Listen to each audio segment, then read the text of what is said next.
তো তোমাদের সাথে ব্যাক ক্যামেরা করে শেয়ার করছি। এই দেখো চারিদিকে শুধু গাছ দেখতে পাবে, এই যে গাছ, এখানেও গাছ আছে। এই গাছটা আমি জানি না এটা কি গাছ, এটা তোমরা কেউ যদি জেনে থাকো তাহলে এই গাছটার নাম আমায় বলো। আমার কথা শুনতে পাচ্ছ কিনা আমি জানি না, খুব জোরে গান বাজছে। যাই হোক, এই দেখো। আচ্ছা, এই তিনটে গাছের মধ্যে তোমাদের কাছে কোয়েশ্চেন রইল, এই তিনটে গাছের মধ্যে কোনটা তাল গাছ, কোনটা ডাব গাছ, মানে নারকেল গাছ, ডাব নয়, নারকেল গাছ।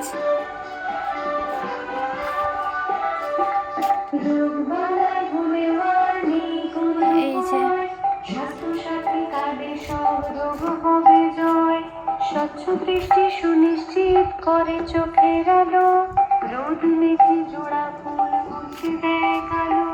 শোনো শোনো বন্ধুগণ, শোনো তো আজকের ব্লগটা এখানেই আমি শেষ করছি, আবার দেখা হবে সন্ধ্যাবেলায়।